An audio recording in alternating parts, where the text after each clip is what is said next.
बताइए कि क्या सम्मान देने का काम किया है।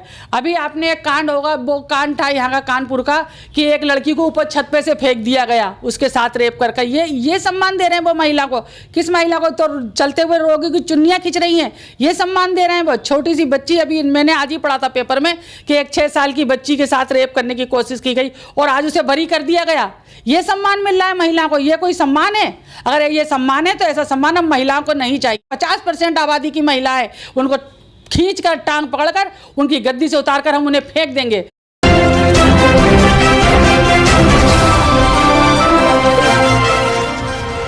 नमस्कार, मैं हूं अतीक अंसारी और आप देख रहे हैं स्मार्ट न्यूज़ इंडिया। नूर की एक किरण जुल्मात पर भारी होगी, नूर की एक किरण जुल्मात पर भारी होगी और रात उनकी ही सही पर सुबह तो हमारी होगी।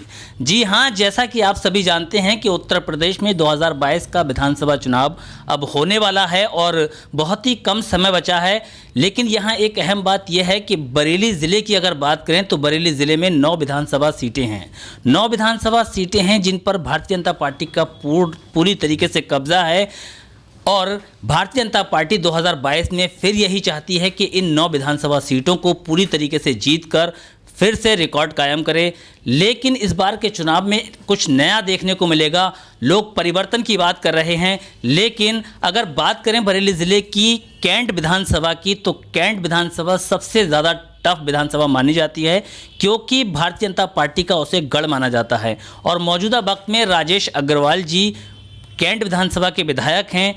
वैसे तो समाजवादी पार्टी के टिकट से कई लोगों ने आवेदन किया है, उनमें से एक चेहरा नीरज तिवारी जी का भी है जो आज हमारे साथ मौजूद हैं। आज हम इनसे चुनावी मुद्दों पर चर्चा करेंगे और इनसे जानेंगे कि इनकी चुनाव को लेकर क्या तैयारियां हैं और किस तरीके से ये अब लोगों के लिए काम कर रही हैं। वैसे एक बात ये भी है, नीरज तिवारी मैम पिछले कई सालों से समाजवादी पार्टी के लिए काम करती रही हैं और समाज सेवा में भी इन्होंने बहुत बड़ा योगदान दिया है। अक्सर ही लोगों से मिलकर उनकी परेशानियों को दूर करने का काम करती हैं। मैंने मोटा मोटी मैडम का कुछ इंट्रो दिया है और मैं चाहूँगा अगर आप इसमें कोई और इजाफा करना चाहें तो कर सकती हैं। मैं 22 साल से समाजवादी पार्टी से जुड़ी हुई हूँ और समाजवादी पार्टी की सेवा कर रही हूँ और विभिन्न पदों पर रह चुकी हूँ। महानगर, जिला, प्रदेश, राष्ट्र, हर पदों पे मैंने, और आयोग में भी शक्ति वाहिनी की सदस्य रह चुकी हूँ, जिला योजना समिति की भी नामित सदस्य रह चुकी हूँ। पार्टी ने मुझे बहुत कुछ दिया है और हमेशा मुझे आगे बढ़ाया है और नीरज तिवारी मेरा नाम है। यही मेरा इंट्रो है जी। समाजवादी पार्टी में विभिन्न पदों पर ये कार्यरत रही हैं और समाजवादी पार्टी के लिए काम करती रही हैं। अब इन्होंने कैंट विधानसभा से आवेदन किया है और एक प्रत्याशी के रूप में सामने आई हैं और विधानसभा चुनाव को जीतकर लखनऊ विधानसभा में जाना चाहती हैं। हम इनसे जानेंगे इनकी चुनावी तैयारियां क्या हैं। तो मेरा सबसे पहला सवाल ये है कि मैम, आपने कैंट विधानसभा से आवेदन किया है, तो आप कैंट के लोगों की परेशानियों को कितना समझती हैं और उन परेशानियों को आप कैसे दूर करेंगी? कैंट विधानसभा को मैंने इसलिए चुना है कि कैंट विधानसभा में बहुत सी चीज़ें हैं और बहुत सी चीज़ें नहीं हैं। बहुत ज़्यादा ही महिलाओं को बहुत ज़्यादा परेशानी है, बिजली पानी की समस्या है और सबसे बड़ी समस्या तो वहाँ पर यह है, कोई डिग्री कॉलेज नहीं है और कॉलेज हैं तो वो प्राइवेट हैं और प्राइवेट कॉलेजों में तो आप जानते ही हैं कि कितने अनगल फीस ली जाती है। उस फीस को दूर करने के लिए मैं चाहती हूँ, अगर मैं विधानसभा जीत कर आती हूँ तो एक सरकारी मैं जो हूँ कॉलेज वहाँ पे बनाना चाहती हूँ, जिससे कि बच्चों की फ़ीस कम जाए और बच्चे पढ़ें और बढ़ें। ये मैं चाहती हूँ। दूसरा, मैं चाहती हूँ कि जो आज वहाँ की सड़कें खुद ही पड़ी हैं, जर्ज पड़ी हैं, पानी और बिजली की समस्या है।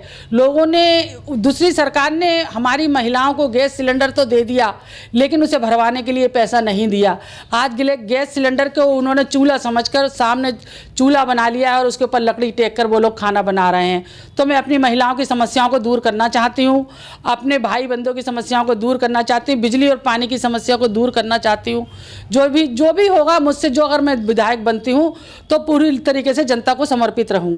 सबसे बड़ी समस्या ये है कि वहाँ पर बिजली और पानी की समस्या के साथ साथ रोड तो इतने ख़राब हैं कि आपका चलना दूभर हो जाएगा और उन रोडों की समस्याओं को मैं दूर करना चाहती हूँ क्योंकि पब्लिक बहुत निराश हो चुकी है। खुदाई इतनी करवा दी गई, पूरा शहर खुदा पड़ा है लेकिन उसे बनवाने का नाम कोई भी नहीं ले रहा है। अगर आप एक बार भी सर्वे कर लेंगे तो आपको पता चल जाएगा कि शहर का क्या हाल है। कैंट की समस्याओं को बड़ा अच्छे से जानती हैं। वहाँ बिजली पानी की समस्याएं बड़ी चीज़ हैं और डिग्री कॉलेज, सरकारी डिग्री कॉलेज ना होने के कारण लोगों को, छात्रों को जो है पढ़ाई में काफ़ी परेशानी होती है और उनकी पढ़ाई जो है वहीं सीमित रह जाती है। अच्छी पढ़ाई, अच्छी एजुकेशन के लिए वो आगे नहीं बढ़ पाते हैं। लेकिन एक बड़ा सवाल ये है कि आपने 2022 के विधानसभा चुनाव में कैंट को ही क्यों चुना? आप शहर से भी आवेदन कर सकती थी। मैंने इसलिए कैंट को चुना कि कैंट में, मैं अपने बारे में बताना चाहती हूँ कि कैंट में जो है जो वोटर हैं वो मेरे मन मुताबिक वोटर हैं, क्योंकि उसमें जैसे कि मैं खुद एक कायस्थ परिवार से हूँ, मैं कायस्थ परिवार से हूँ और जो मेरे हस्बैंड हैं वो ब्राह्मण हैं, इसलिए मैं ब्राह्मण और कायस्थ दो वोटों पर तो अपनी पकड़ रखती हूँ। तीसरा, मेरी बहू जो है यादव है और मेरी बेटी जो है वो गुप्ताओं में शादी हुई है, इसलिए पूरा समाजवाद मेरे घर के अंदर है और मुस्लिम वोट तो मेरा कहीं जाता नहीं है और यादव वोट कहीं जाता नहीं है। तो ये चारों कास्टें मेरे घर के अंदर हैं, तो मुझे इतनी उम्मीद है कि ये सभी कास्ट वहाँ पर मौजूद हैं, पीछे अगले सब जाते हैं वहाँ पर। तो मैं ये चाहती हूँ कि मुझे वहाँ से मैं लड़ूँ और लड़कर मुझे मालूम है 100% मैं जीत कर आऊँगी। जी, बड़ी बात मैम ने यहाँ पर कही है कि इन्होंने कैंट विधानसभा को इसलिए भी चुना है कि ये खुद एक कायस्थ परिवार से आती हैं, इनकी बहू यादव परिवार से है, बेटी जो है इनकी वो गुप्ता है। तो कई सारे समीकरण हैं इनके साथ जिसकी वजह से ये कैंट में दावेदारी करने पर मजबूर हुई हैं। दूसरी सबसे बड़ी बात है कि मुस्लिम वोटर भी इनके साथ है, जिसकी वजह से ये कैंट से आवेदन करने पर मजबूर हैं और इनको लगता है कि ये कैंट विधानसभा में बहुत बड़ी जीत हासिल कर सकती हैं। लेकिन एक बड़ा सवाल ये है कि आप एक महिला हैं, तो आप महिलाओं की समस्याओं को किस तरीके से दूर करेंगे? कैंट की महिलाओं की समस्याओं को कैसे दूर करेंगी और उनका निस्तारण कैसे करेंगे? मैं एक महिला हूं, तो इसलिए महिलाओं का दर्द समझती हूं कि वो किस परेशानी से गुजर रही हैं, वो किस उससे गुजर रही हैं। आज के टाइम पर आपको खुद दिख रहा होगा कि एक 6 साल की बच्ची तक, 2 साल की बच्ची, 1 साल की बच्ची, अगर जो मिल रहा है उसके साथ रेप हो जा रहा है, किसी के साथ कोई छेड़ दे रहा है, कोई किसी के सीने पे हाथ मार के भाग जा रहा है। आजकल महिला सुरक्षित है ही नहीं। इस राज्य में तो महिलाओं की बहुत दुर्गति हुई है कि कुछ कहने की नहीं। लोग महिलाओं को खिलौनों की तरह खेल रहे हैं, उनको समझ नहीं रहे हैं। तो मैं ये चाहती हूँ कि सरकार का और शासन का और मैं प्रोटेक्शन अपनी महिलाओं को दिलवाऊं, उनके साथ कंधे से कंधा मिलाकर खड़ी हूँ। जिन महिलाओं के साथ जाति होगी, मैं उन जिन लोगों ने जाति की होगी उनका मुंह तोड़ जवाब दूंगी और जाकर वहीं के वहीं उन्हें सजा दिलाने का काम करूंगी। आपने जैसे कहा कि इस सरकार में महिलाओं पर बहुत ज़्यादा ज्यादती हुई है, लेकिन योगी सरकार और भारतीय जनता पार्टी की मोदी सरकार ये कहती है कि महिलाओं को हमने सुरक्षा देने का काम किया, सम्मान देने का काम किया। तो आपको क्या लगता है, महिलाओं को सम्मान नहीं मिला है? मुझे बताइए कि क्या सम्मान देने का काम किया है? अभी आपने एक कांड होगा, वो कांड था यहाँ का कानपुर का, कि एक लड़की को ऊपर छत पे से फेंक दिया गया, उसके साथ रेप करके। ये सम्मान दे रहे हैं वो महिला को? किस महिला को? तो चलते हुए रोगी की चुन्नियाँ खींच रही हैं, ये सम्मान दे रहे हैं वो? छोटी सी बच्ची, अभी मैंने आज ही पढ़ा था पेपर में कि एक 6 साल की बच्ची के साथ रेप करने की कोशिश की गई और आज उसे बरी कर दिया गया। ये सम्मान मिल रहा है महिलाओं को? ये कोई सम्मान है? अगर ये सम्मान है तो ऐसा सम्मान हम महिलाओं को नहीं चाहिए और मोदी सरकार हमें ऐसा सम्मान देना चाहती है। तो हम ही महिलाएं, हम 50% आबादी की महिलाएं, उनको खींच कर, टांग पकड़कर, उनकी गद्दी से उतारकर हम उन्हें फेंक देंगे। अगर वो हम ही लोग को नहीं समझ सकते हैं तो हम भी उन्हें नहीं समझते। जी, बड़ी बात है कि महिला होकर महिलाओं की परेशानियों को समझना अपने आप में एक बड़ी बात है और नीरज तिवारी मैम महिलाओं की परेशानियों को और उनके दर्द को बखूबी जानती हैं।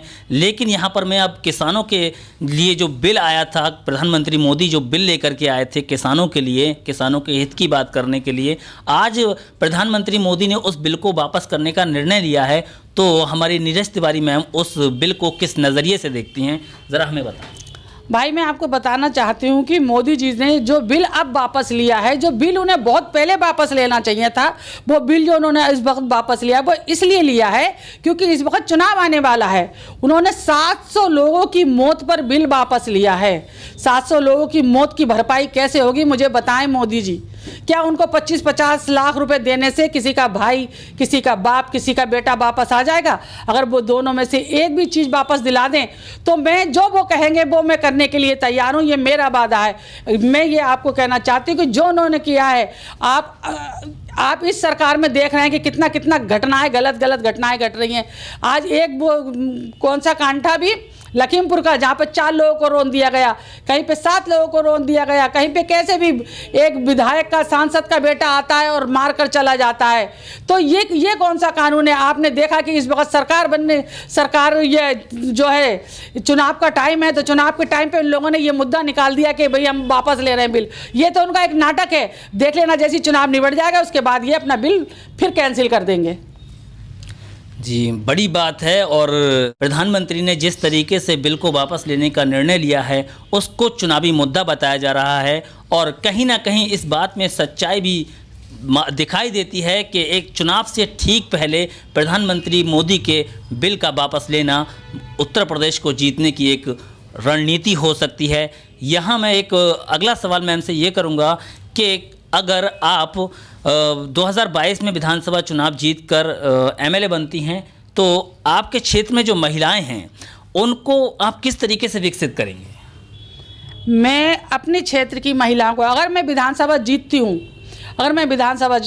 हूँ तो अपनी क्षेत्र की महिलाओं के लिए सबसे पहले तो उद्योग लगाऊंगी, जिससे कि उनको छोटे मोटे रोजगार मिलते रहें और उनकी जीविका चलती रहे, उन्हें किसी बात की दिक्कत ना हो। बाकी जो मुझसे हो सकता है उसके अलावा, चाहे शिक्षा के क्षेत्र में हो, बिजली के क्षेत्र में हो, पानी के क्षेत्र में हो, गैस के क्षेत्र में हो, पेट्रोल के क्षेत्र में हो, जिस भी क्षेत्र में मैं काम कर सकती हूँ उस क्षेत्र में अपनी महिलाओं के लिए मैं काम करूँगी। अपनी महिलाओं को आगे लाऊंगी, अपनी महिलाओं को आगे बढ़ाऊंगी, और अपनी जो छोटी छोटी बच्चियाँ हैं उन्हें प्रोटेक्शन दिलवाऊंगी। उनको साथ कोई बेइज्जती या बेजा उनके साथ हरकत ना कर सके। महिलाओं की सुरक्षा और महिलाओं के विकास के लिए बड़ी बात मैम ने कही है कि 2022 का विधानसभा चुनाव जीतकर अगर नीरज तिवारी मैम एमएलए बनती हैं तो महिलाओं को आत्मनिर्भर बनाने के लिए उद्योग लगाएंगी, घरेलू उद्योग जिन्हें कहते हैं, जिससे कि महिलाएं हैं काम से जुड़कर अपने परिवार को समृद्ध बना सकें। कार्यक्रम के अंत में मैम से मैं गुजारिश करूंगा कि आप हमारे चैनल के दर्शकों और कैंट तथा उत्तर प्रदेश की जनता से आप क्या अपील करना चाहेंगी?